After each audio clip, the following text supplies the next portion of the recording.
एक स्पीकर को हम कार्यवाहक स्पीकर देंगे। ये प्रोटेम स्पीकर उसे बनाया जाता है जो बहुत सीनियर मेंबर, जैसे वीरेंद्र सिंह टीकमगढ़ से, बीजेपी के वीरेंद्र सिंह टीकमगढ़ से 8वीं बार जीते। ये हो सकता है संभवतः अभी बनेंगे प्रोटेम स्पीकर, ये हो सकता है प्रोटेम स्पीकर बने। और प्रोटेम स्पीकर का जो कार्य होता है वो होता है कि सबसे पहले नवनिर्वाचित सदस्यों को शपथ दिलाना। जब नवनिर्वाचित सदस्यों को शपथ दिला दी जाती है तो उसके बाद में लोकसभा अध्यक्ष का चयन करवाना। जो लोकसभा अध्यक्ष बन जाता है वो मॉनिटर टाइप का होता है लोकसभा अध्यक्ष, वो 5 साल तक लोकसभा की कार्रवाइयों को विनियमित करता है। लोकसभा चूंकि सदन का एक मेंबर है इसलिए उसे वोट डालने का अधिकार प्राप्त है, लेकिन याद रखना उसे केवल निर्णायक वोट डालने का अधिकार। अंत में यदि दोनों पार्टी के पक्ष के और उसके वोट बराबर हो जाते हैं तब वे निर्णायक वोट डाल सकते हैं। लेकिन यदि उसे हटाने का प्रस्ताव है लोकसभा अध्यक्ष को तो उसी स्थिति में उसे प्रथमता वोट डालना। लोकसभा अध्यक्ष एक ऐसा संवैधानिक पद है जो पद ग्रहण करने के पश्चात शपथ नहीं लेता, क्योंकि वो ऑलरेडी मेंबर ऑफ पार्लियामेंट की शपथ ले चुका है, तो वो लोकसभा अध्यक्ष के ऊपर शपथ नहीं लेगा। आपको मालूम होना चाहिए हमारे प्रथम लोकसभा अध्यक्ष गिरीश वासुदेव पावलकर थे, पहली महिला लोकसभा अध्यक्ष मीरा कुमार थी, पहले एससी लोकसभा अध्यक्ष जीएस बालयोगी थे, वर्तमान में 7वीं लोकसभा में ओम बिरला थे, 18वीं लोकसभा में चंद्रबाबू नायडू का कुलपति। संसद का मौलिक कर्तव्य होता है विधि का निर्माण।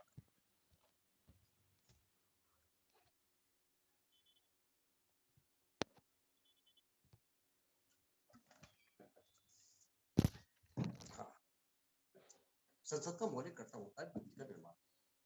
विधि कैसे बनती है? हम विधि बनाने के लिए विधेयक पेश करते हैं, बिल। ये बिल लोकसभा में जाएगा, पास होगा, राज्यसभा में पास होगा और राष्ट्रपति इस पर सिग्नेचर कर देंगे तो बन जाएगा एक्ट। इस बिल को कहते हैं विधि, जो हम विधि बनाने के लिए प्रयोग करते हैं। अगर हम विधेयक की बात करें तो 2 प्रकार के विधेयक होते हैं, सरकारी विधेयक और गैर सरकारी।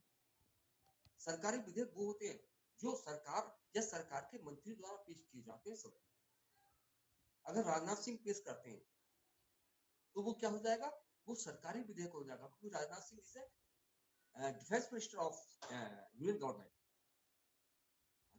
लेकिन यदि कोई ऐसा सदस्य जो सरकार का सदस्य नहीं है लेकिन संसद सदस्य, अगर सतीश गौतम जी अगर कोई विधेयक पेश करते हैं तो सतीश गौतम तो ओनली मेंबर ऑफ पार्लियामेंट है बीजेपी के, तो ये माना जाएगा गैर सरकारी। तो सरकारी विधेयक उसे कहते हैं जो सरकार या उसकी मंत्री के द्वारा पेश किए जाते हैं, और गैर सरकारी विधेयक उसे कहते हैं जो मंत्री नहीं बल्कि संसद के किसी भी सदस्य, कोई से पार्टी के, किसी के पार्टी सदस्य पेश किए जाते हैं, उसे गैर सरकारी। सबसे पहले हम साधारण विधेयक की बात करें। अगर हमें कोई सिंपल विधि बनानी है, सिंपल विधि, तो उसके लिए हम साधारण विधेयक पेश करें जो आर्टिकल 106 में डिफाइन है। जो सिंपल मामले जो ज्यादा महत्वपूर्ण नहीं है, जो ज्यादा संवेदनशील मामले होते हैं, उनको साधारण विधेयक के द्वारा ही हम विधि बना सकते हैं। जैसे सीआरपीसी की विधि भी बनानी है, साधारण विधेयक। जो साधारण विधेयक होता है ये आपकी इच्छा पर होता है कि आप इसे लोकसभा में पेश करें या राज्यसभा में पहले पेश कर सकते हैं।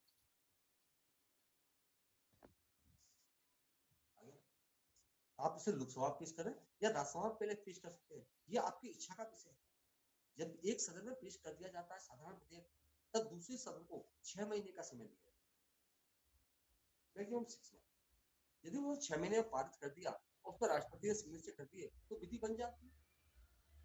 लेकिन यदि 6 महीने के पश्चात वो राज्यसभा या दूसरा सदन उसको पास नहीं करता, दोनों सदनों में गतिरोध है, तब राष्ट्रपति आर्टिकल 108 का उपयोग करते हुए दोनों सदनों की संयुक्त बैठक बुला सकते, जॉइंट सिटिंग बुला सकते राष्ट्रपति।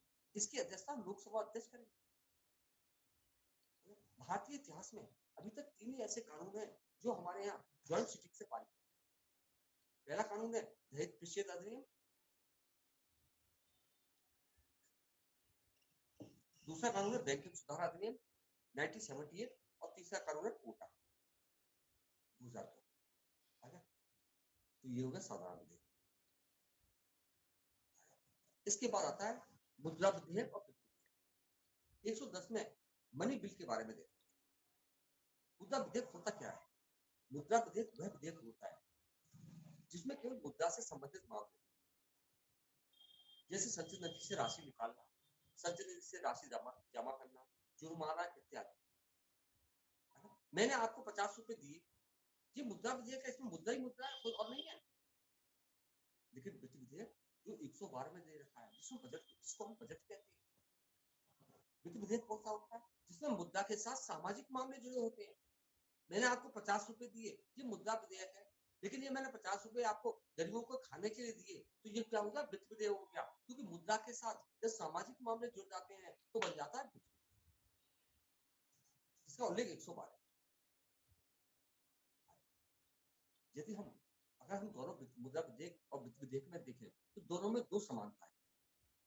पहली समानता यह है कि दोनों ही विधेयक राष्ट्रपति की प्री कंसेंट से पेश किए जाते हैं।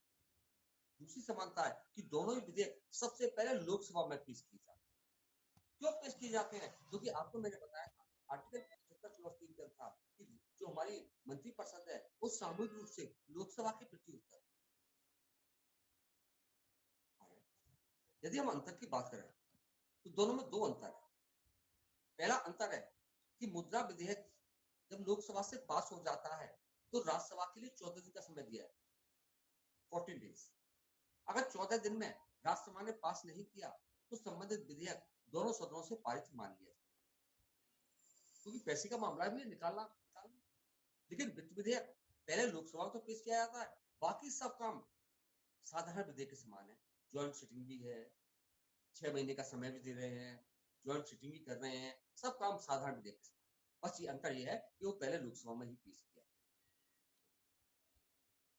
लोकसभा का कार्यकाल सामान्यतः 1 वर्ष, वो साधारणतः 5 वर्ष, लेकिन 5 वर्ष से पहले भी राष्ट्रपति आर्टिकल 85 का उपयोग करते हुए इसे भंग भी कर सकते, इसे डिसॉल्व भी कर सकते। यदि राष्ट्रपति जिसे डिसॉल्व करते हैं तो उसी स्थिति में 6 माह में नया निर्वाचन कराना अनिवार्य। लेकिन यदि राष्ट्रीय आपातकाल लग रहा है, यदि नेशनल इमरजेंसी लग रही है, तो उस स्थिति में संसद का कार्यकाल लोकसभा का कार्यकाल एक बार में 1 वर्ष के लिए बढ़ाया जा सकता है। भारतीय इतिहास में 1975 से 77 जब इमरजेंसी लगी थी तब माननीय इंदिरा गांधी जी ने 1-1 साल के लिए 2 बार लोकसभा का कार्यकाल बढ़ाया। याद रखना, नेशनल इमरजेंसी में जो आपातकाल बढ़ाया जाएगा, नेशनल इमरजेंसी में जो राष्ट्रीय आपातकाल बढ़ाया जाएगा, एक बार में 1 वर्ष। आर्टिकल 121 कहती है, मैंने आपको बताया था separation between judicial and legislative. इस सेपरेशन ऑफ पावर को आर्टिकल 121 और 122 बहुत और अधिक तरीके से स्पष्ट करता है। आर्टिकल 121 कहती है कि संसद में हाईकोर्ट और सुप्रीम कोर्ट के आचरण के बारे में कोई चर्चा नहीं की जाएगी। अगर पार्लियामेंट में बैठे हैं तो हाईकोर्ट और सुप्रीम कोर्ट बहुत बढ़िया काम कर रहे हैं, कोई उनके आचरण के बारे में कोई चर्चा नहीं की जाएगी। इसी प्रकार से आर्टिकल 122 में हाईकोर्ट और सुप्रीम कोर्ट की संसद के बारे में कोई चर्चा नहीं करेगी। आपको याद होगा एक बार एक मुख्य न्यायाधीश आए थे और उन्होंने अपने स्टेटमेंट में कह दिया कि Lok Sabha is like a fish market. उस पर पूरा पार्लियामेंट हिल गया। उस समय लालू यादव छुट्टी बोलते, लालू यादव का अरे साहब अपनी सीमा में रहें, हम किंग मेकर हैं। इसके बाद में भारतीय संसदीय लोकतंत्र, क्योंकि हमारे यहाँ संसदीय लोकतंत्र स्वीकार किया है, हमारे यहाँ सत्ता जो सेपरेशन ऑफ पावर है वो प्रभावी रूप से यूज नहीं किया। हमारे यहाँ विधायिका और कार्यपालिका अलग अलग नहीं, क्योंकि कार्यपालिका का गठन विधायिका से, जिसे हम सरकार कहते हैं। आपने विधायिका बना के भेजी कहां पर? पार्लियामेंट में, दिल्ली में। और इस पार्लियामेंट ने अपने नेता को सुना, मोदी जी को। तो याद रखना, मोदी जी क्या है? मेंबर ऑफ विधायिका है। तो विधायिका से ही कार्यपालिका, जिसे हम सरकार कहते हैं। जब सरकार बहुमत में नहीं आती है, जैसे इस बार हुआ है, तब राष्ट्रपति उनको आमंत्रित तो करते हैं आर्टिकल 75 क्लॉज 1 के अनुसार कि आप गवर्नमेंट बनाओ, लेकिन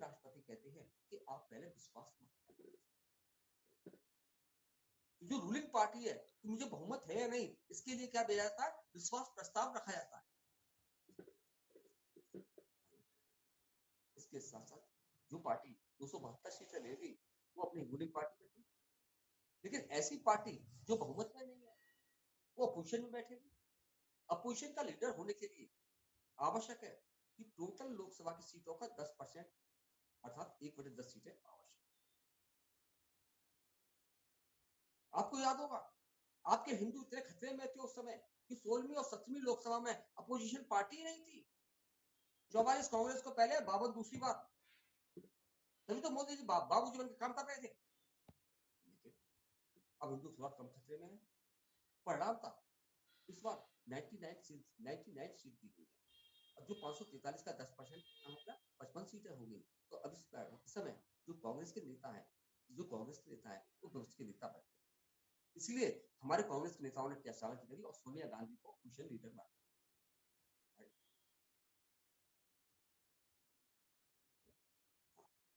यदि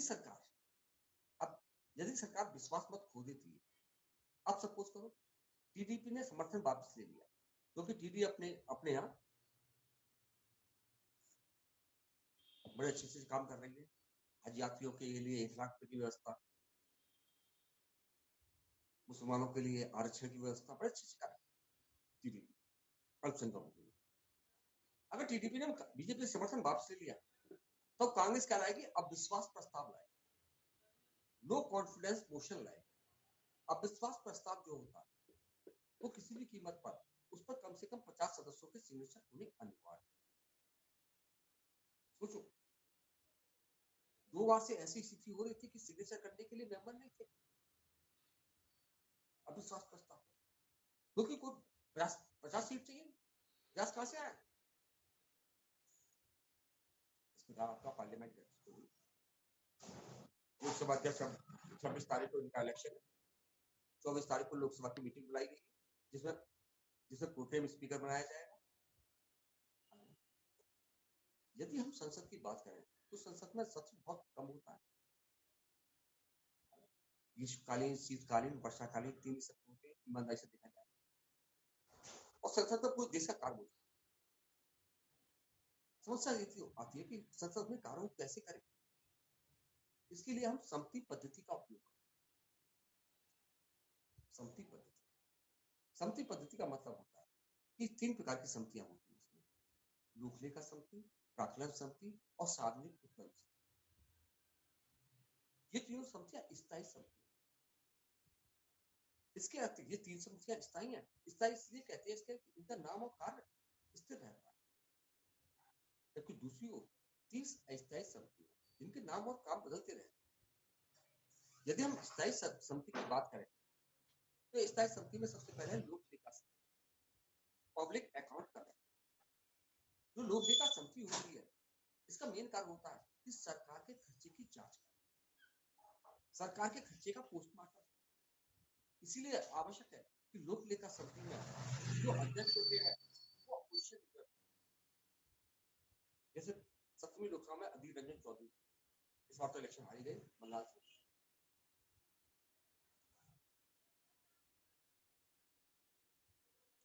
तो उसमें कितने, तो लोक लेखा समिति में तो सरकार के व्यय की जांच करती है।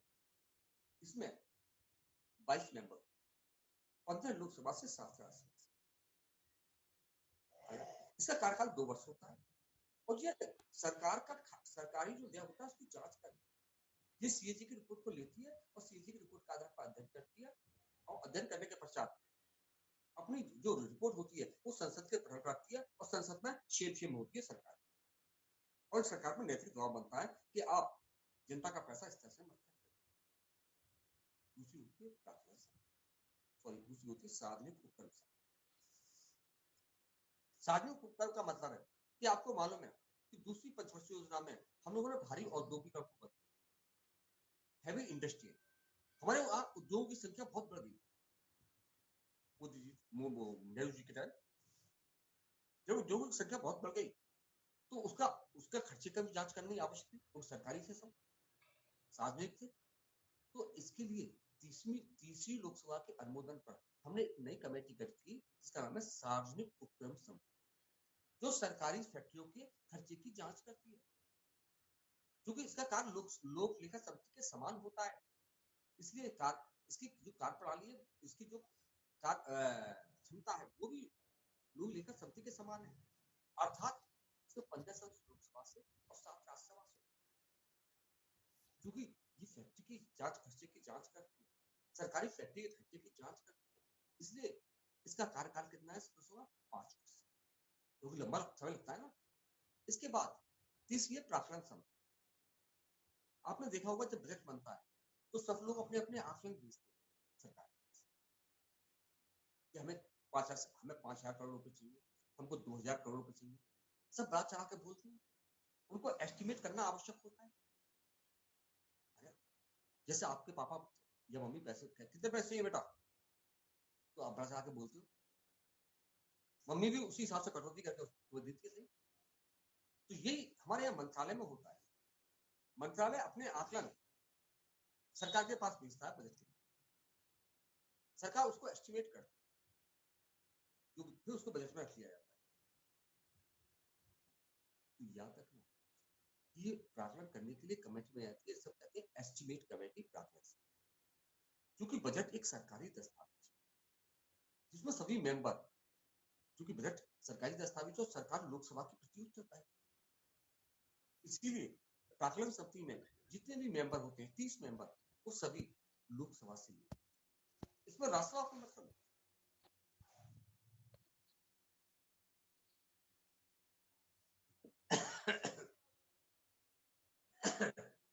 सभी मेंबर राज्यसभा से, सभी मेंबर जो है वो कहां से लिए जाते हैं? इसमें लोकसभा से लिए जाते हैं। और जिस सरकार जो प्राकलन होता है, एस्टिमेट होता है, उसकी जांच करती है ताकि सरकार की समझ। इसके बाद संसदीय कार्रवाई होती है। आप जब संसदीय कार्रवाई की बात करेंगे तो याद रखना 11 बजे से 12 बजे तक हमेशा प्रश्नकाल। जब प्रश्नकाल होता है तो उसमें 2 तरह के प्रश्न पूछे जाते हैं, तारांकित और गैर तारांकित। ऐसे प्रश्न जिनका हमें मौखिक उत्तर चाहिए उन्हें हम कहते हैं तारांकित प्रश्न, और जिनका उत्तर हमें लिखित रूप में मिलना चाहिए उसे हम कहते हैं गैर तारांकित। इसके साथ साथ अल्प सूचना प्रश्न भी पूछे जाते हैं। अल्प सूचना प्रश्न पूछने से पहले जो सार्वजनिक महत्व के हैं उसके लिए 10 दिन पहले आपको मंत्री जी को नोटिस देना होगा, लोकसभा अध्यक्ष, ताकि हमारे मंत्री जी तैयार करके आए और संसद में बोले। इसीलिए जब मंत्री सदन में बोलते हैं तो संसद में बैठे दर्शक दीर्घा में बैठे सचिव का दिल धड़कता है। ये क्वेश्चन पेपर में आता है कि जब मंत्री जी संसद में बोलते हैं तब दर्शक दीर्घा में बैठे सचिव का दिल धड़कता है। इसके बाद में ध्यान आकर्षण प्रस्ताव आता है, अर्थात कोई महत्वपूर्ण विषय होता है तो उस पर ध्यान आकर्षण का ध्यान देने के लिए मैं माननीय लोकसभा अध्यक्ष से निवेदन करता हूं कि अभी हाल में कतर में हमारे 45 भारतीय मारे गए हैं। मैं चाहता हूं कि मैं सरकार से जवाब चाहती हूँ कि सरकार इस संदर्भ में सारे महत्वपूर्ण मुद्दों को छोड़कर उस पर अपनी राय, क्या ध्यान आकर्षण प्रस्ताव, क्योंकि सरकार ने अपना ध्यान उधर कर दिया।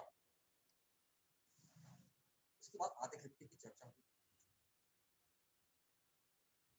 सोमवार, बुध और शुक्र को हमेशा लास्ट टाइम में 5:30 बजे से 6 बजे तक आधे घंटे का रिव्यू किया जाता है, उसको हम कहते हैं आधे घंटे की परिचर्चा। आगे इसके साथ साथ नियंत्रण महालेखा परीक्षक, इसका उल्लेख 148 में है। जो नियंत्रण माला का सीएजी होता है वो हमारे पूरे देश की लेखा परीक्षक। 1976 में सीएजी का कार्य बदल दिया गया। 1976 से पहले सीएजी जो थी वो लेखा और लेखा परीक्षण दोनों कार्य करती, अकाउंट एंड ऑडिट दोनों का कार्य करती। लेकिन हमारे विधि अर्थशास्त्री बोले कि लेखा और लेखा अकाउंट एक साथ होने का मतलब यह है कि परीक्षण और परीक्षार्थी एक ही है, उसमें पारदर्शिता कैसे हो सकती है? तो 1976 में सीएजी के कार्यशैली में परिवर्तन किया गया। तो जो लेखा का कार्य है वो केंद्र स्तर पर संबंधित विभाग के मंत्रालय के सचिव को दे दिया गया, और ऑडिट का काम किसको दे दिया गया? लेकिन राज्य स्तर पर आज भी लेखा लेखा परीक्षण मिला, क्योंकि सीएजी जो है सरकार के खर्चे की जांच कर, तो आवश्यक है कि सीएजी की जो नियुक्ति हो वो प्रभावशाली होनी चाहिए।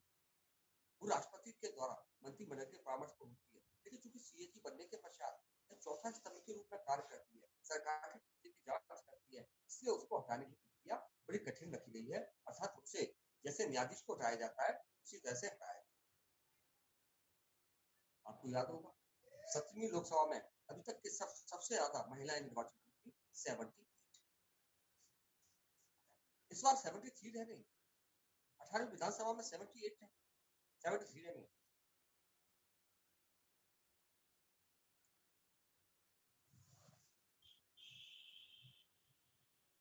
आराम में जा रहा है।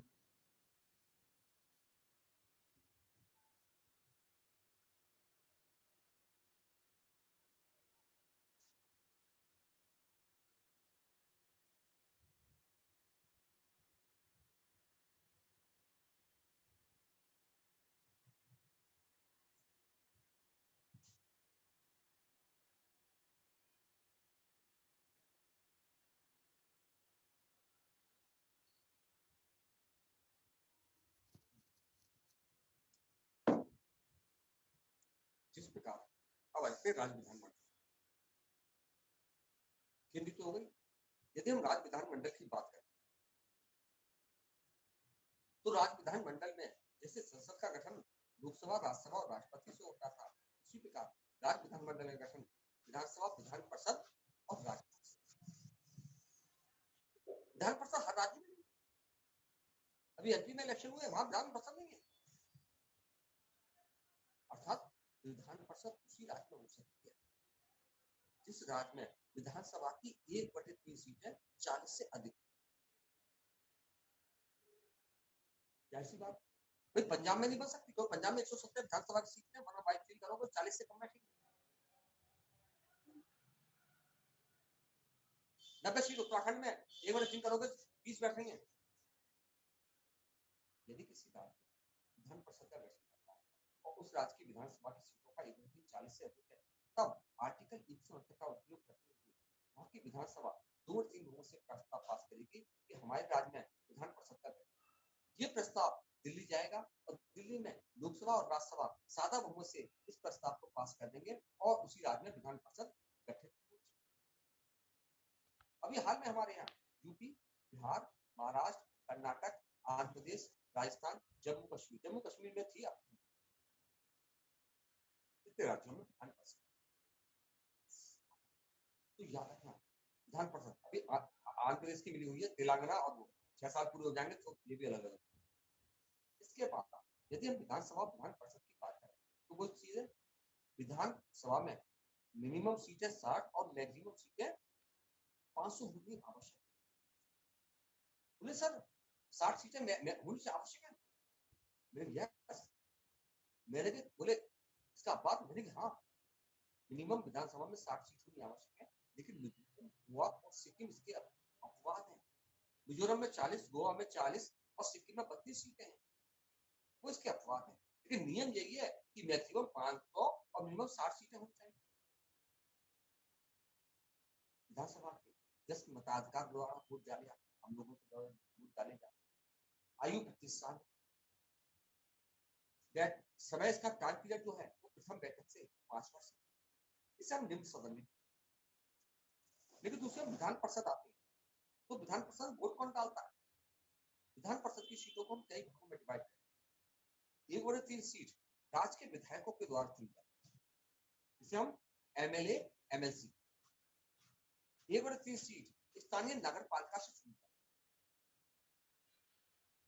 है। 1/12 सीटें 3 वर्ष स्नातक कर चुके अर्थात स्नातक एमएलसी के उसे चुनता है। 1/12 जो 3 वर्ष की टीचिंग की सेवा कर चुके हैं उसे चुनी जाती है, और बटी 1/6 जो राज्यपाल द्वारा मनोनीत।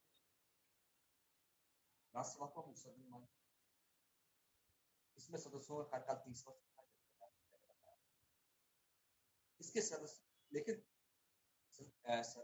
इसमें जो सदन है ये परमानेंट हाउस, ये वितरित नहीं होता, लेकिन इसके सदस्यों का कार्यकाल 6 वर्ष, प्रत्येक 2 वर्ष के पश्चात एक वरिष्ठ सदस्य सेवानिवृत्त हो जाए।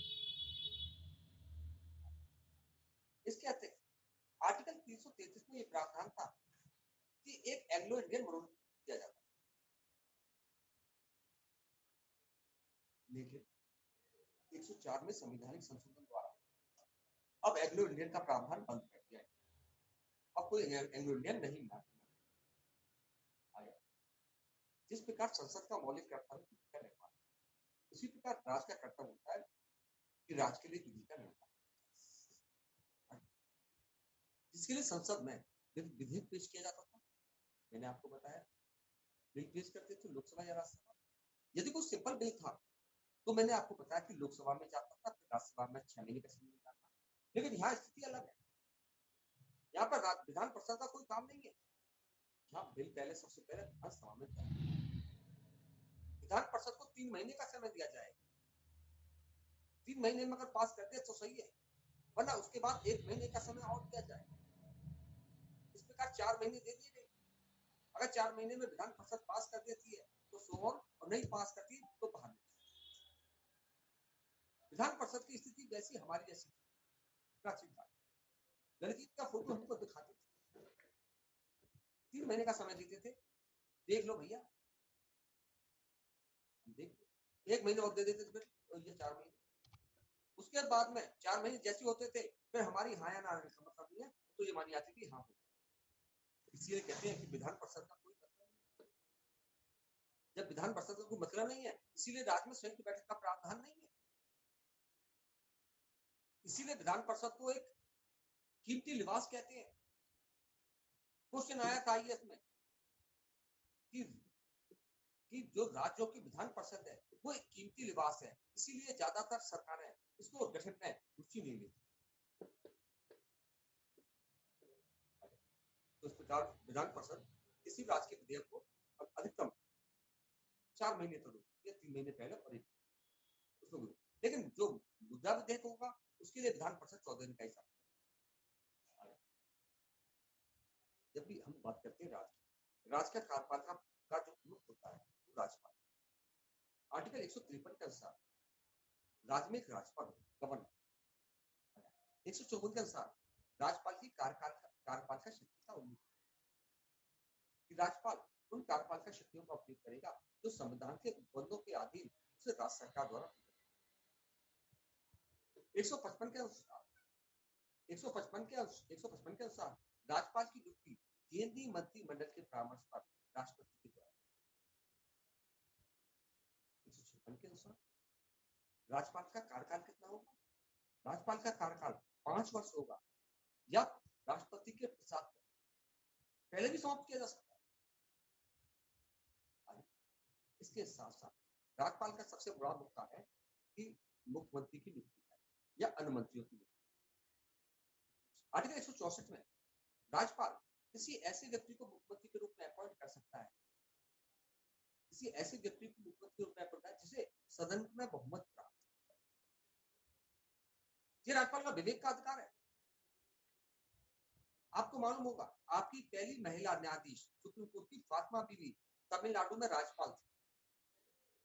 जयललिता का रंगीन टीवी घोटाले में उन्हें सजा मिल गई 2 साल से ऊपर, उनका नामांकन रद्द कर दिया, कोई इलेक्शन नहीं होता, लेकिन उनकी पार्टी 3/4 मेजोरिटी से जीत गई और जयललिता को मुख्यमंत्री के रूप में बना दिया। इस पर हिट गई कि जिसका निर्वाचन ही रद्द कर दिया गया वो मुख्यमंत्री कैसे बन जाएगा। इस पर जयललिता का वकील बोला, सर जनादेश क्या भाई, जनादेश ने जयललिता को 3/4 बहुमत दिया है तो साथ। तब सुप्रीम कोर्ट ने कहा महोदय भारत में जनादेश नहीं संविधान सर। जनादेश कहता है वो विस्फोटन नहीं। बीएल कपूर वर्सेस तमिलनाडु के मामले में सर्वोच्च न्यायालय ने साफ कहा कि भारत में जनादेश नहीं संविधान सर्वोपरि। इसके बाद आर्टिकल 174 मोदी जब भी राज्य की विधानसभा होता है उसके सत्र, राज्य विधानसभा के सत्र में 6 महीने से अधिक कार्यकाल नहीं। इसका मतलब है कि कम से कम 2 साल में 2 सत्र तो होने आवश्यक। आर्टिकल 190 उधर 102 मैंने पढ़ाया था संसद की अयोग्यता, यहाँ पर विधानसभा की योग्यता 191 में। अयोग्यता का वही पैरामीटर है, लाभ का पद धारण कर लिया, दिवालिया हो गया हो, नागरिकता नहीं रह गई है, या जनप्रतिनिधि अधिनियम 1951 के अंतर्गत उसे डिस्क्वालीफाई किया है, ये सभी आधार वही है। लेकिन याद रखना, चाहे वो एमएलए हो चाहे वो एमपी हो, दोनों ही मामले में आर्टिकल 103 लागू होगी और राष्ट्रपति ही सदस्यता समाप्त करेंगे, चाहे वो विधायक हो। राज्यपाल का आप जान नहीं, यहाँ पे ये क्वेश्चन आया था कि संसद की जो अयोग्यता होती है उस पर जजमेंट लेते हैं राष्ट्रपति, तो क्या विधानसभा, यदि विधानसभा का कोई मेंबर अयोग्य हो जाता है तो उस पर कौन निर्णय लेगा? राज्यपाल? नहीं महोदय, उस पर भी राष्ट्रपति लेंगे आर्टिकल 103 के अनुसार। आगे इसके अतिरिक्त जब भी कोई विधेयक हम लोकसभा से, विधानसभा से पास हुआ, विधान परिषद से पास हुआ, उसके बाद राज्यपाल के पास अनुमति देने के लिए राज्यपाल के पास दो विकल्प होते हैं, तीन विकल्प होते हैं। या तो वो सहमति दे देते हैं, या सहमति नहीं देते तो एक बार लौटा सकते। तो आर्टिकल 201 के अनुसार राज्यपाल जब कोई विधेयक आता है उनके सामने तो वो एक बार रिटर्न कर सकते। ऊपर मैंने बताया था केंद्रीय में कि अगर राष्ट्रपति के पास दोबारा आ जाता है तो राष्ट्रपति उसको सहमति देने के लिए बाद में, लेकिन यहाँ राज्यपाल अधिक पावरफुल है, क्योंकि अगर आपने दोबारा मंत्रिमंडल ने विधेयक पेश किया तो राज्यपाल आर्टिकल 200 का उपयोग करते हुए उस संबंधित विधेयक को केंद्रीय मंत्रिमंडल के पास आरक्षित कर सकते हैं। इस प्रकार ये ऐसा प्रावधान बनाया गया है ताकि केंद्र सरकार सभी राज्यपालों के माध्यम से राज्यों पर नियंत्रण कर सके, वो इस तरह की कोई विधि न बना सके जो देश की एकता और अखंडता को प्रभावित कर।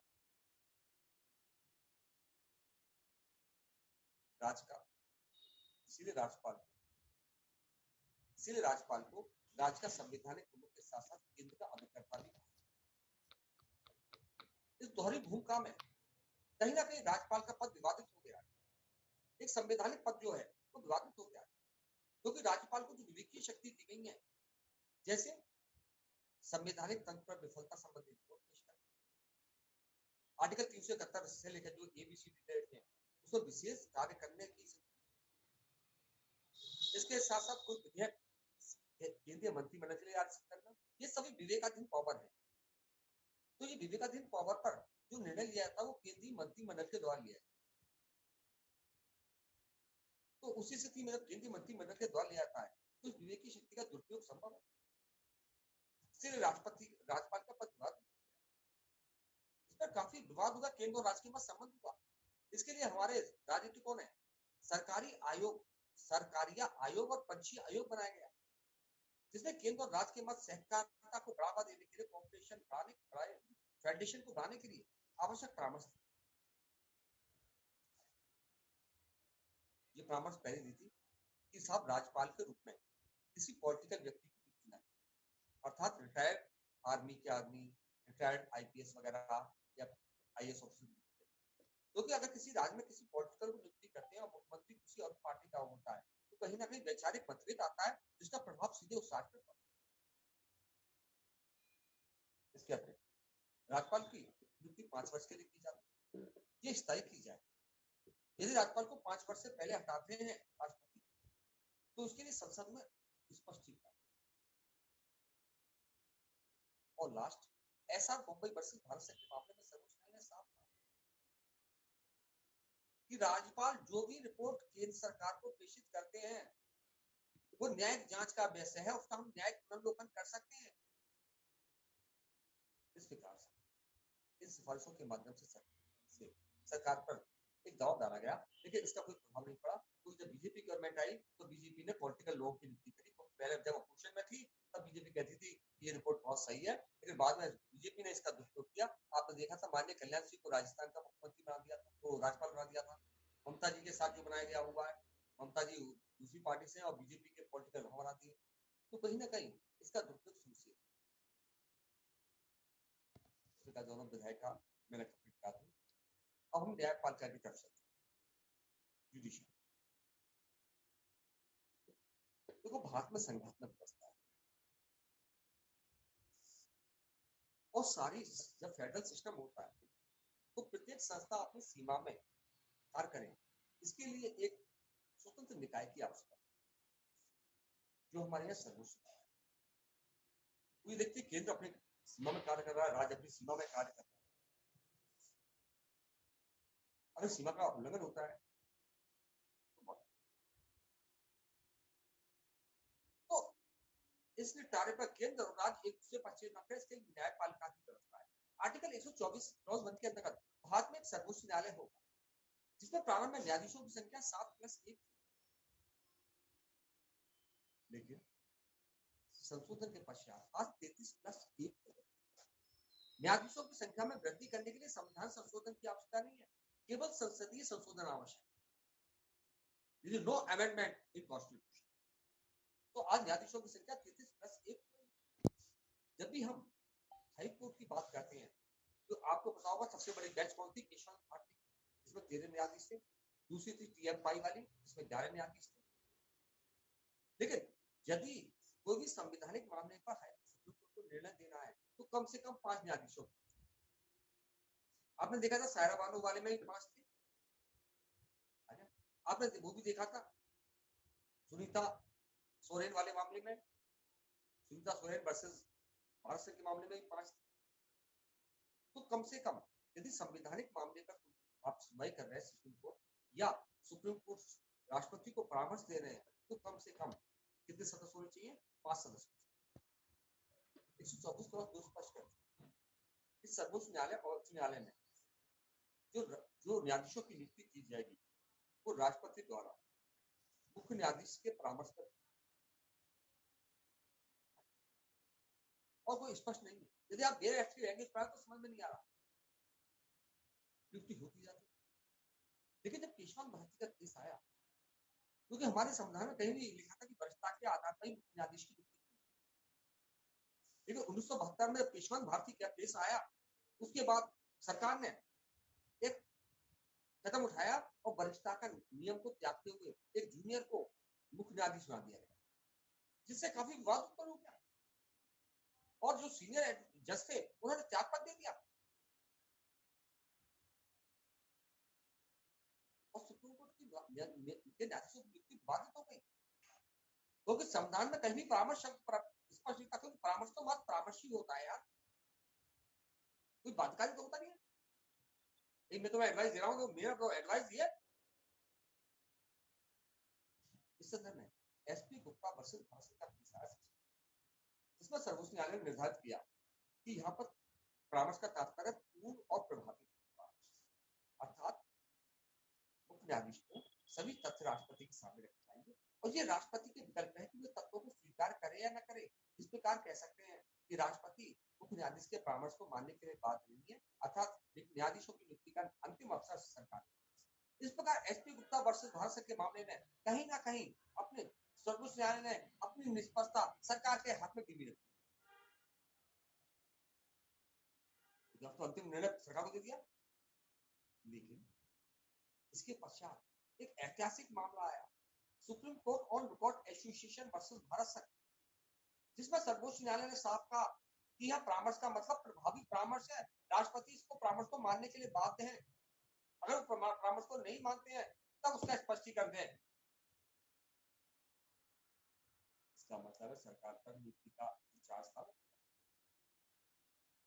इसके साथ साथ इसी केस में ये डिसाइड किया गया कि वरिष्ठता कोई अच्छा नियम नहीं है। वरिष्ठता is not a good base और प्रमोशन, लेकिन विवाद से तो पड़े। इसीलिए मुख्य न्यायाधीश की नियुक्ति वरिष्ठता के आधार पर ही की जानी चाहिए। अगर ये केस नहीं होता तो DY चंद्रचूड़ को कभी भी मोदी जी मुख्य न्यायाधीश नहीं बने देते, लेकिन मजबूरी पड़ गई कि सीनियर हुए थे और वरिष्ठता का नियम लागू होता है आज भी। इसके बाद हमारे यहाँ लिखा हुआ है मुख्य न्यायाधीश के परामर्श, लेकिन मुख्य न्यायाधीशों ने बदतमीजी करी। उन्होंने अपने सारे सट्टे को बढ़ाने के लिए खुद ही परामर्श कर दिया। जब ऐसी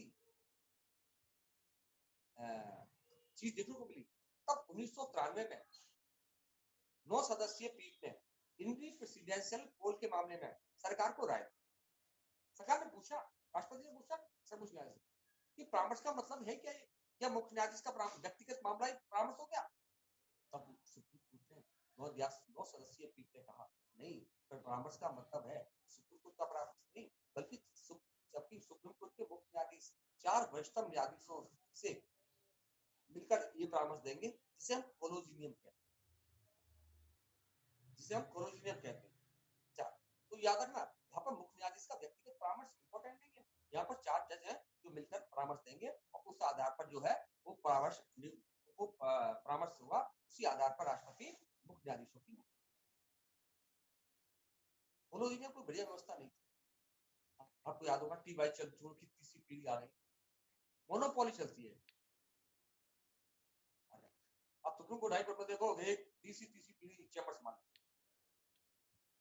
तो इसको दूर करने के लिए सोचा कि जजों की नियुक्ति एक नियुक्ति आयोग के माध्यम से की जाए तो कितना बढ़िया।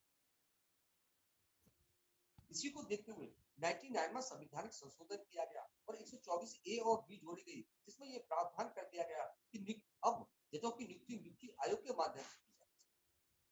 लेकिन नियुक्ति आयोग में एक और कानून मंत्री को शामिल कर लिया। जैसे कानून मंत्री को शामिल किया, सुप्रीम कोर्ट भर गया। सुप्रीम कोर्ट ने कहा आपने आर्टिकल 50 पढ़ा, इसमें साफ लिखा है कि कार्यपालिका और न्यायपालिका का प्रशिक्षण संविधान का आधारभूत ढांचा है। Is a basic feature of constitution. Separation between executive and judiciary is to be a basic feature of constitution. तो आपने उस बेसिक फीचर को कैसे संशोधित कर दिया? और इस आधार पर सुप्रीम कोर्ट ने 99वां संवैधानिक संशोधन को असंवैधानिक घोषित कर दिया। और आज भी सर्वोच्च न्यायालय में जो नियुक्ति की जाती है तो किसके आधार पर की जाती है? कोलोजियम के आधार पर। जब हम सुप्रीम कोर्ट की बात करें, सोनाली मैम गुड इवनिंग। जब भी हम गुड इवनिंग मैम, जब भी हम सुप्रीम कोर्ट के न्यायाधीशों की अर्हता के बारे में बात करें, क्वालिफिकेशन की बात क्या होगी, भारत का नागरिक को ये तो सबको मालूम है। 5 वर्ष तक किसी हाई कोर्ट में न्यायाधीश के रूप में कार्य या 10 वर्ष तक किसी हाई कोर्ट में विधि व्यवसाय के रूप में कार्य कर। चौथा, राष्ट्रपति की नजर में पारंगत विधि वक्ता। मैंने आपको बताया चौथे से आज तक नियुक्ति नहीं हुई है। अगर आपसे क्वेश्चन पूछा जाए कि डीएस कॉलेज के प्रिंसिपल को अर्थात मोनिका गुप्ता मैडम को क्या सुप्रीम कोर्ट में नियुक्त किया जा सकता है? किया जा सकता है। चौथा क्लॉज कहता है कि राष्ट्रपति की नजर में पारंगत विधि वक्ता हो, और विधि वक्ता की कोई परिभाषा नहीं है। लेकिन ये विवाद से परे है, परे रहेगी, विवादित हो जाएगी। इसलिए आज तक चौथे से कोई भी नियुक्ति नहीं हुई है, अर्थात राष्ट्रपति की नजर में कोई भी पारंगत विधि वक्ता आज तक सुप्रीम कोर्ट के तक नहीं। आर्टिकल 124 के अनुसार क्योंकि सुप्रीम कोर्ट और हाई कोर्ट के न्यायाधीश सब आपके यहाँ नियुक्ति हो जाती है तो उसको हटाने की प्रक्रिया भी होनी चाहिए। तब कौन बदतमीजी करने लगता है? तो इसके लिए 124 क्लॉज 4 में महाभियोग संबंधी प्रस्ताव से प्रक्रिया से, महाभियोग नहीं, महाभियोग केवल राष्ट्रपति के लिए यूज किया जाएगा। महाभियोग संबंधी प्रक्रिया से न्यायाधीशों को हटाया जा सकता है। राष्ट्रपति को जो हटाने का आधार था वो संविधान का अतिक्रमण, लेकिन न्यायाधीशों को हटाने का जो आधार है वो सिद्ध कदाचार और असमर्थ। इस आधार पर मुख्य न्यायाधीशों को उनके पद से हटाया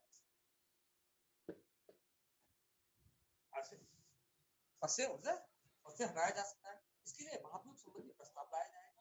सिद्ध कदाचार असमर्थता के आधार पर ये किसी भी एक सदन में आएगा, फिर दूसरे में जाएगा। दोनों सदन यदि उपस्थित तथा मतदान देने वाले सदस्यों के 2/3 की बहुमत और लोकसभा के कुल बहुमत से यदि इस प्रस्ताव को पास कर देते हैं तो उस समय न्यायाधीश हट। सौभाग्य से अभी तक कोई नहीं था। सौमित सेन के खिलाफ मुकदमा लोकसभा से पास हो गया था, राज्यसभा में जैसे गया, उन्होंने पहले ही त्याग कर दिया। लेकिन सौभाग्य से अभी तक हमारा कोई इतिहास नहीं बन पाया कि कौन हटाया। जब भी हम बात करते हैं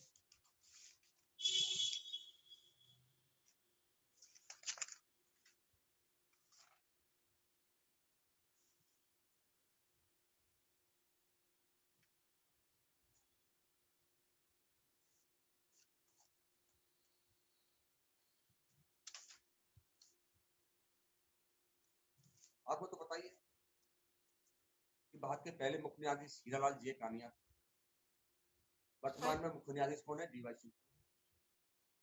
उसके बाद में पहली महिला न्यायाधीश सुप्रीम कोर्ट में कौन थी? फातिमा बीबी, क्योंकि हाई कोर्ट में पहली महिला न्यायाधीश थी। जब भी हम बात करते हैं सर्वोच्च न्यायालय के अधिकार क्षेत्र जुडिशियल में, तो सबसे पहले हम article 129, article 131, article 132, article 133, article 134, article 136 और आर्टिकल 143 का अध्ययन। आर्टिकल 129, सर्वोच्च न्यायालय एक अवधिक न्यायालय। सर्वोच्च न्यायालय is a court of record. Court of record को हम दो अर्थों में लेंगे। पहला अर्थ होता है कि सर्वोच्च न्यायालय की कार्रवाइयां लिखित रूप में होंगी ताकि अधीनस्थ न्यायालय में वह पूर्ण निर्णय के रूप में प्रस्तुत की जा सके। दूसरा है कि सर्वोच्च न्यायालय अपनी अवमानना के लिए दंड दे सकता है। दिल्ली न्यायिक संघ वर्सेस गुजरात राज्य का मामला है। इसमें क्या हुआ था कि एक जज साहब थे, विजय साहब, उनको वकीलों ने भाई साहब गद्दे पर निकाल दिया दारू पी के। सुप्रीम कोर्ट ने तुरंत कार्रवाई की। तब हम वकील बोले साहब सुप्रीम कोर्ट को अपनी अवमानना के लिए दंड देने का अधिकार है, दूसरे के नहीं। तब इस मामले में सर्वोच्च न्यायालय का कि नहीं, सर्वोच्च न्यायालय देश की सबसे बड़ी न्यायालय है, उसे अपनी अवमानना नहीं बल्कि अपने अधीनस्थ न्यायालयों की अवमानना के लिए भी दंड देने का अधिकार था। प्रारंभिक जब भी हम प्रारंभिक अधिकर्ता की बात करते हैं, कोई भी व्यक्ति सीधे सर्वोच्च न्यायालय नहीं जा सकता। आप लोअर कोर्ट जाएंगे, फिर डिस्ट्रिक्ट कोर्ट जाएंगे, फिर हाई कोर्ट जाएंगे, सीधे सुप्रीम कोर्ट जाने का अधिकार आपको नहीं। लेकिन कुछ ऐसे मामले होते हैं जिसमें आप सीधे सुप्रीम कोर्ट जा सकते हैं। जब विवाद केंद्र और राज्य के मध्य, जब विवाद दो राज्यों के मध्य, जब आपके मूल अधिकार का वायलेशन हो रहा है, आर्टिकल 32 या राष्ट्रपति के निर्वाचन के संदर्भ में कोई आपत्ति, article 31, then you will go to first in Supreme। लेकिन इसके अंदर कुछ अपवाद है जिसमें आप सुप्रीम कोर्ट नहीं जा सकते, किसी भी कोर्ट में जा सकते। आर्टिकल 262 के अनुसार नदी जल बंटवारे के संदर्भ में आप सीधे सुप्रीम कोर्ट नहीं जा सकते। इसी प्रकार आर्टिकल 230 के अनुसार केंद्र और राज्य के मध्य विवाद होते हैं राजस्व को लेकर, उसको आप सुप्रीम कोर्ट नहीं जा सकते। और आर्टिकल 290 के अनुसार राज्य में जो आर्म फोर्सेस लगाई जाती है उसमें खर्चे के संदर्भ में जो विवाद होंगे तो सर्वोच्च न्यायालय नहीं बल्कि मीडिएशन या आर्बिट्रेशन के द्वारा। आर्टिकल 132 संवैधानिक मामलों में, 132 संवैधानिक मामलों में, 133 सिविल मामलों में और 134 दंड।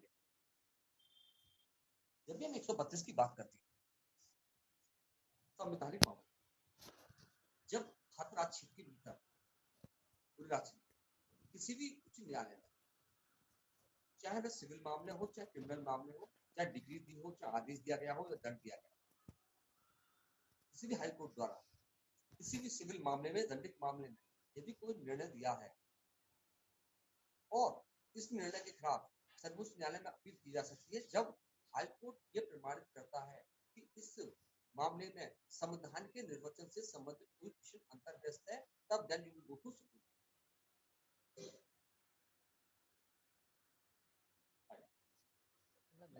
में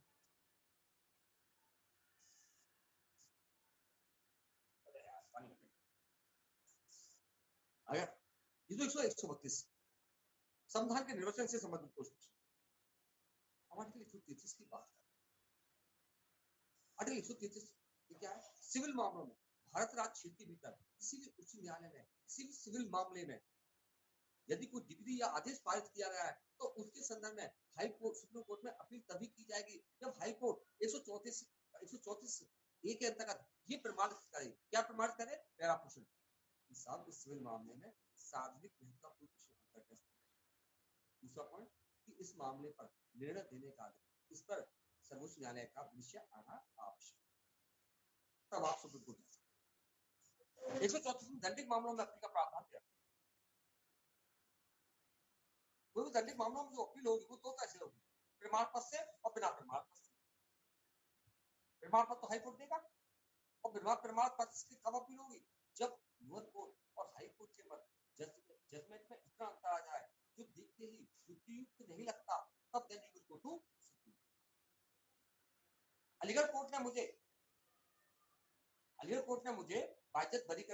और हाई कोर्ट ने मुझे मृत्युदंड दे दिया।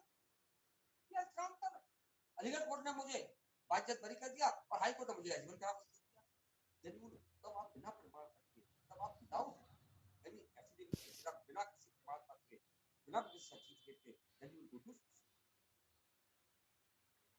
132, 133, आप हाई कोर्ट के जजमेंट के खिलाफ सुप्रीम कोर्ट जा सकते हो, लोअर कोर्ट। लेकिन आर्टिकल 136 विशेष अपील का प्रावधान करता है। लेकिन याद रखना, ये विशेष अपील सैन्य मामलों में लागू नहीं होती, आर्म फोर्सेस के मामले में लागू नहीं होती। अर्थात सर्वोच्च न्यायालय भारत राज्य के भीतर किसी भी न्यायालय, यहाँ पर हाई कोर्ट नहीं काम है, किसी भी न्यायालय, अतरौली कोर्ट के जो लोअर कोर्ट है उसका भी मामला सुप्रीम कोर्ट जा सकता है।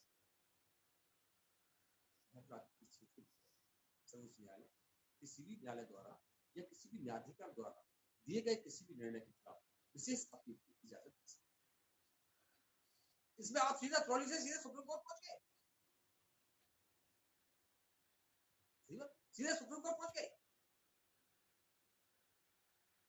तो ये स्पेशल प्रोविजन है, ये इसलिए दिए गए हैं ताकि जो सबऑर्डिनेट कोर्ट है वो दुरुपयोग ना कर रहे हैं। तुम तो जानते हो कि हमारे यहाँ भूमाफिया है, किसी बुढ़िया की जमीन कब्जे में कर ली और केस लड़ा रहे हैं, भाई 10-5 साल बाद बुढ़िया मर जाएगी। तो ऐसी स्थिति में स्पेशल अपील का प्रोविजन दे रखा है। प्रीतम सिंह वर्सेस भारत संघ के मामले में सर्वोच्च न्यायालय ने स्वीकार है कि 136 का उपयोग रेयर टू रेयर केस में होना चाहिए। सुप्रीम कोर्ट को जब ये स्पष्टता प्रतीत हो जाए कि वास्तव में अन्याय होने वाला है, नीचे अन्याय हो रहा है, तब उसी स्थिति में स्पेशल अपील को प्रावधान। यदि हम दोनों में अंतर देखें, कैसी अपील और 132 से 134 की जो अपील होती है वो हाई कोर्ट के जजमेंट के खिलाफ, 136 की जो अपील होती है वो किसी भी निर्णय के खिलाफ, चाहे लघुवन न्यायालय क्यों ना हो।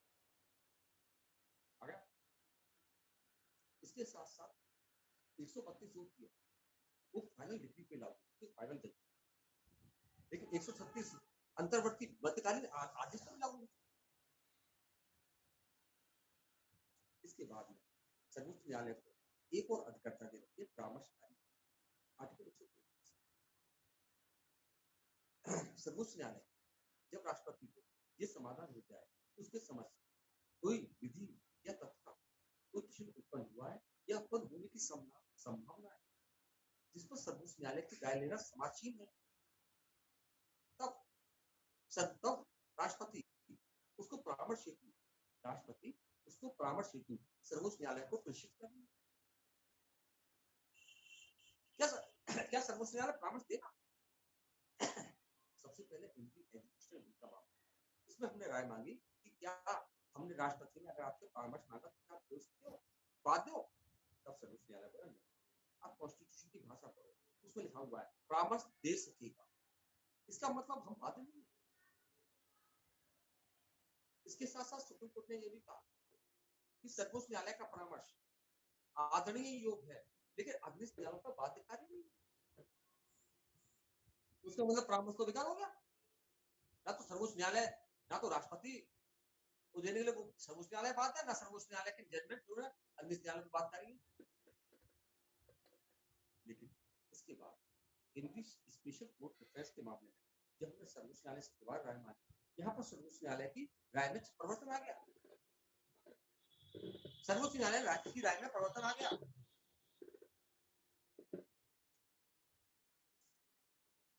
सर्वोच्च न्यायालय ने कहा कि नहीं महोदय, सर्वोच्च न्यायालय राष्ट्रपति को परामर्श देने के लिए पास, केवल अस्पष्ट और राजनीतिक प्रश्नों को छोड़। इसके अतिरिक्त सर्वोच्च न्यायालय जो भी एडवाइस देगा उस सरकार माने न मत माने, लेकिन देश की सभी अग्निश न्यायालय उसको बाध्यकारी। इस प्रकार परामर्शकारी भूमिका कहीं ना कहीं देश में बड़ी आवश्यक है, क्योंकि ये कौटिल्य की अर्थशास्त्र पर आधारित है। क्योंकि कौटिल्य ने कहा था कि राजा को अपने गुरु से परामर्श करते रहना चाहिए, जब भी संकोच हो तो अपने गुरु से निरंतर परामर्श करते रहना चाहिए। अभी तक भारत में 12 मामलों में परामर्श मांगी, इसमें लाइन लाइन लगवा लेता है, लाइन लाइन से लगवा लेता है, याद रखना। पहले में दिल्ली हिंदी एजुकेशनल बिल, दूसरे में, तीसरे में हिंदी बेरीवारी, चौथे में हिंदी कस्टम, पांचवी में हिंदी कीसम, छठी में हिंदी प्रेसिडेंशियल कोड, सातवीं में हिंदी स्पेशल कोड, आठवीं में हिंदी कावेरी विवाद, नवीं में हिंदी अयोध्या मंदिर, 10वीं में हिंदी ट्रांसफर ऑफ जस्टिस मामले में, और 11वीं में हिंदी इलेक्शन ऑफ विधानसभा गुजरात के, और 12वीं जनप्रतिनिधि अधिनियम 1951। अभी तक 12 जगह हमने परामर्श ले चुके। इसके बाद आर्टिकल 141 क्या कहती है कि सर्वोच्च न्यायालय के निर्णय सभी न्यायालयों पर बाध्यकारी है। फंस गए सभी न्यायालय में, तो सर्वोच्च न्यायालय स्वयं भी आता है। बिल्कुल ऐसी स्थिति है हमारे संविधान की, जैसे शंकर भगवान आशीर्वाद देते हैं कि जिस पर हाथ रखोगे वो भस्म हो जाएगा, फिर शंकर भगवान खुद भागे। तो साफ लिखा था आर्टिकल 141 कि सर्वोच्च न्यायालय के निर्णय सभी न्यायालयों पर बाध्यकारी होंगे। अब इस संदर्भ में बंगाल इम्यूनिटी वर्सेस केरल राज्य का मामला आया। इस संदर्भ में बंगाल इम्यूनिटी वर्सेस केरल राज्य का मामला आया, जिसमें सर्वोच्च न्यायालय ने कहा सर्वोच्च न्यायालय के निर्णय सभी न्यायालयों पर बाध्यकारी होंगे, इसमें सर्वोच्च न्यायालय तो सर्वोच्च न्यायालय बाध्यकारी हो जाती तो भैया कोई निर्णय चेंज ही ना होता, मतलब। तो याद रखना आर्टिकल 41 के अनुसार सर्वोच्च आर्टिकल 141 के अनुसार सभी सर्वोच्च न्यायालय के निर्णय बाध्यकारी होंगे, इसमें सर्वोच्च न्यायालय शामिल। इसके बाद 139-42 में संशोधन द्वारा 139 जिसमें ये प्रावधान किया गया कि सर्वोच्च न्यायालय को ये पावर दी गई है कि वह किसी भी मामले को एक कोर्ट से दूसरे कोर्ट में ट्रांसफर कर सकते हैं। अगर यहाँ पर मान लो मैं यूपी के खिलाफ केस लड़ रहा हूँ और मुझे न्याय नहीं मिल सकता, तो मेरा मामला उठा के कहाँ ट्रांसफर कर देंगे, मेरा मामला उठाकर कर्नाटक ट्रांसफर कर सकते। आर्टिकल 127 याद रखना, जब सुप्रीम कोर्ट में कोरम पूरा नहीं हो, यदि सुप्रीम कोर्ट में कोरम पूरा नहीं हो, तब तदर्थ न्यायाधीशों की नियुक्ति की जा सकती है, एड ऑफ न्यायाधीशों की। याद रखना सुप्रीम कोर्ट में आर्टिकल 147 में एड ऑफ न्यायाधीशों की नियुक्ति तब की जाएगी जब कोरम पूरा ना हो। फिर आर्टिकल 224 के अनुसार हाई कोर्ट में अतिरिक्त न्यायाधीशों की नियुक्ति तब की जाती है जब कार्यबोध अधिक हो, और हाई कोर्ट में जो अतिरिक्त न्यायाधीशों की नियुक्ति की जाएगी वह 2 वर्ष के लिए। कितने के लिए? 2 वर्ष के लिए। आर्टिकल 130 के अनुसार सर्वोच्च न्यायालय दिल्ली में है, राष्ट्रपति की अनुमति से किसी अन्य स्थान पर भी राष्ट्रपति सभा कर सकते। आर्टिकल 137 के अनुसार सर्वोच्च न्यायालय अपने निर्णय का पुनर्विलोकन कर सकते। आर्टिकल 13 में सर्वोच्च न्यायालय मूल अधिकार के आधार पर अपने निर्णय का पुनर्विलोकन करते थे, और सॉरी अपने नहीं उस आदेश या पुनर्विलोकन करते थे। फिर आर्टिकल 137 में अपने निर्णय का न्याय जब न्याय पुनर्विलोकन कर सकते हैं, तो आर्टिकल 142 जो जिसे क्यूरेटिव याचिका कहते हैं, जिसे हम उपचारात्मक याचिका कहते हैं, इसका मतलब क्या है? इसका मतलब कि जब आपने सर्वोच्च न्यायालय में मामला चला, उसमें आपको पनिशमेंट की, और पनिशमेंट होने के पश्चात आपने 137 की एप्लीकेशन डाली, आपकी एप्लीकेशन भी रिजेक्ट हुई, तो उसी स्थिति में आप एक उपचारात्मक याचिका आर्टिकल 142 के तहत न्यायालय सर्वोच्च न्यायालय में पेश कर सकते हैं। सर्वोच्च न्यायालय भले मैं अपराधी हो गया हूँ, लेकिन किसी अन्य आधार पर, किसी अन्य परिस्थिति के आधार पर आप मुझे आर्टिकल 348 कहती है कि हाईकोर्ट और सुप्रीम कोर्ट की भाषा जो होती है अंग्रेजी। आर्टिकल 138 के अनुसार संसद सर्वोच्च न्यायालय की शक्ति प्राप्त हो सकती है, लेकिन कम नहीं कर सकती। आर्टिकल 144 के अनुसार प्रत्येक प्रशासनिक अधिकारी का ये कर्तव्य होता है कि वह भारतीय न्यायालय का सहयोग करता है। 145 के अनुसार सुप्रीम कोर्ट अपने यहाँ कोई भी नियम लागू करने के लिए राष्ट्रपति